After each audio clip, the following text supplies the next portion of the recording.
शासनपति प्रभु महावीर स्वामी को हम वंदन करते हैं। सभी गुरु भगवंतों को तिकोते के पाठ से वंदन करते हैं।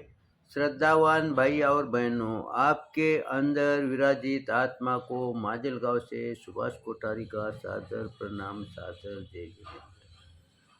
हमारा उत्तराध्ययन सूत्र के चौथे अध्ययन में 5वीं गाथा का वर्णन चल रहा था। वित्तेन तानम न लभ्ये पम्मते ई मम्मी लोय अद्वा परत्ता दिव पनट्टेव अनंत मोहे नेया ऊयुम दट्टू मेव। ये 5वीं गाथा है। 5वीं गाथा में गुरु भगवान समझाते हैं हमें कि हम कैसे हैं।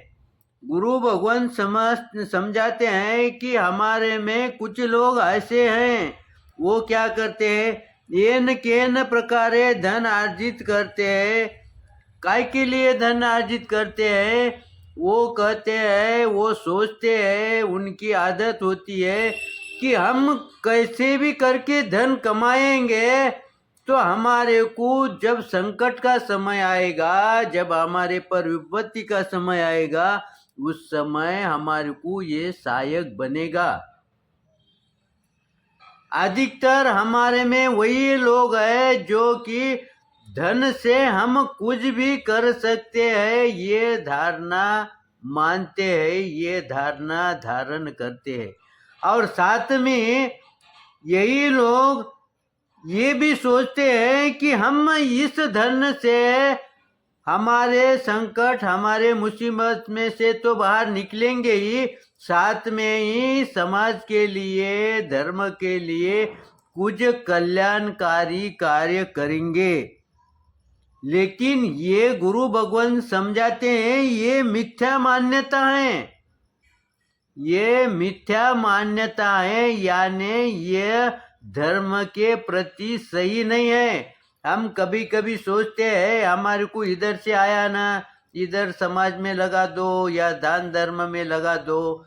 ये समय के लिए, उस समय तुम्हारे को बाह्य शांति मिलती है, लेकिन तुम्हारा आत्मा जानता है कि ये पैसे मेरे पास कैसे आए हैं, वो आपको आनंद मिलने नहीं देता। इसीलिए इसको मिथ्या मान्यता गुरु भगवंतों ने कहा, ये जो प्रमाद है ना, ये मिथ्या रूप है। इससे तुम्हारे को कोई भी शांति का काम नहीं होगा। आगे गुरु भगवान कहते हैं, भगवान ने कहा है कि जो हिंसा, अन्याय आदि से धन कमाया आता है, उस प्रमादी व्यक्ति को धन से सुरक्षा संभव नहीं है। देखो, गुरु भगवंतों ने ये कब कहा है? उस समय का वातावरण कैसा था? उस समय के वातावरण तो बद्रिक व्यक्ति थे, बद्रिक जीव थे, बद्रिक मानव थे। वो कभी किसी का लूटने का, किसी को ठगाने का सोचते ही नहीं थे। उस समय ये शास्त्र लिखा गया है। उस समय उस गुरु भगवंतों ने अपने ज्ञान से हमें देखा, हमारे स्वभाव को उन्होंने जाना, और उन्होंने हमारे लिए ये कहा है कि तुम्हारी ये जो धारणा है, ये धारणा मिथ्या है, इससे कोई कल्याणकारी काम नहीं बनेगा, ये धन तुम्हारी सुरक्षा नहीं करेगा। आज हम देखते हैं बहुत से लोग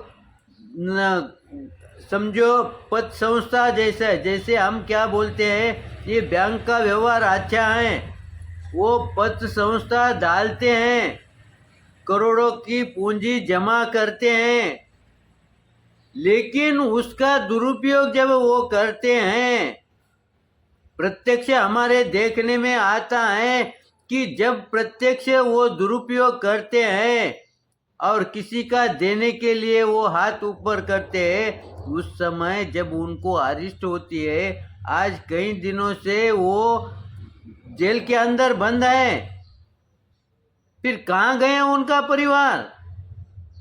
जो उनके लिए पानी बोले तो दूध का गिलास लेके सामने खड़े होते थे, वो व्यक्ति, वो माता पिता, वो भाई बहन, वो पत्नी पति कहाँ गए? आज उसके पास कोई आने के लिए तैयार नहीं है, वो अकेला हो गया है। इसीलिए गुरु भगवंतों ने ये पहले ही अपने ज्ञान के थ्रू जाना है। फिर उन्होंने उस समय लिखा हुआ, अगर आज बात सही होती होंगी तो फिर हम गुरु भगवंतों ने जो शास्त्र में कहा है उस पर भरोसा क्यों नहीं रखते? प्रत्यक्ष हमारे अनुभव में आता है, फिर भी हम श्रद्धा से क्यों वंचित है? क्या हमारी श्रद्धा अटूट है क्या? इसका चिंतन करने के लिए गुरु भगवंतों ने हमारे को मजबूर किया। ये गाथा ये समझाती है कि वो धन तुम्हारे संकट के समय में काम नहीं आएगा। उस समय उन्होंने कहा, और आज प्रत्यक्ष हम देख रहे हैं। फिर अभी का बीता सो गया, लेकिन आज तो भी हम श्रद्धा रखते हैं क्या? आज श्रद्धा है, इसलिए हम शास्त्र पढ़ रहे हैं, इसलिए हम स्वाध्याय करते हैं। ये बात अगर हम मान ली भी, तो भी उनके तुलना में उतनी श्रद्धा है क्या हमारे पास? उतनी अभी भी हम कंफ्यूज हो जाते हैं। अगर दूसरा उदाहरण देखना होगा तो हमारे 24 भगवान होते हुए भी हम इधर उधर दौड़ते हैं, हमारे को वो कम गिर रहे हैं। इतने गुरु भगवंतों ने अच्छा सा शास्त्र के अंदर समझाने के पश्चात भी हमारे को दूसरे धर्म में, दूसरी देवी देवता के पास जाने की नौबत क्यों आई? क्यों जा रहे हैं? भला जो भाई बहन अन्य संप्रदाय के देवी देवता को भजते हैं, वो कहते हैं ये जागृत देवी देवता है, कुछ 5-10 वर्ष जाने दो और फिर वापस उससे मिलो और उससे पूछो, तुमने जिस देवी देवता से पूजा करने के लिए जाते थे, उन्होंने तुम्हारे समस्या का हल किया क्या? उस समस्या से तुम्हारे को मुक्ति मिली है क्या? समस्या वापिस बढ़ गई है। तुम प्रत्यक्ष देखो, गुरु भगवंतों ने कहा तुम कसौटी पर उतारो, जो भी क्रिया करते हैं अपने शास्त्र को भी तुम कसौटी पर उतारो और आगे बढ़ो। इस तरह से उन्होंने इस 5वीं गाथा के अंदर गुरु भगवंतों ने हमारे को चिंतन के लिए मजबूर किया। आगे क्या कहते हैं? धनाशक्ति प्राणी पर्वतीय गुफा में बुझे दीपक वाले पुरुष की तरह सन्मार्ग देखकर भी, यहाँ पर उदाहरण दिया है, एक आधा व्यक्ति गुफा के अंदर, पर्वत की जो गुफा है उसके अंदर प्रवेश करता है, और जैसा ही प्रवेश करता है, लेकिन वहाँ की लाइट अगर समझो कोई कारणवश अंधकार में वहाँ पर मौजूद है, उस समय उसको कुछ सूझता नहीं है। या वो दीपक लेकर, स्टार्स लेकर अगर गुफा के अंदर प्रवेश करता है और अंदर पहुंचने के पश्चात अगर उसकी स्टार्च या उसका लाइट अगर बंद हो गया होगा कोई कारणवश से, उस समय उसको कैसा दुख होता है। लेकिन गुरु भगवंत कहते हैं कि तुम्हारे को सामने सही मार्ग दिखता है, राजमार्ग दिखता है, फिर भी तुम अंधेरे रास्ते में क्यों प्रवेश कर रहे हैं? उन्होंने इस गाथा के अंदर यहाँ पर हमारे को ये सोचने के लिए मजबूर किया है कि तुम्हारे को राजमार्ग प्रस्तुत किया है, तुम्हारे को सही मार्ग यहाँ प्रस्तुत किया है, हर कसौटी पर सही उतरता है। इसकी परीक्षा आप भी ले चुके हैं और भविष्य में भी आप लो, फिर भी ये मार्ग सही मार्ग होते हुए तुम गलत मार्ग पर क्यों चल रहे हो? क्यों भ्रमण कर रहे हो? क्यों पूजा पाठ कर रहे हो? क्यों उनका स्वाध्याय कर रहे हो?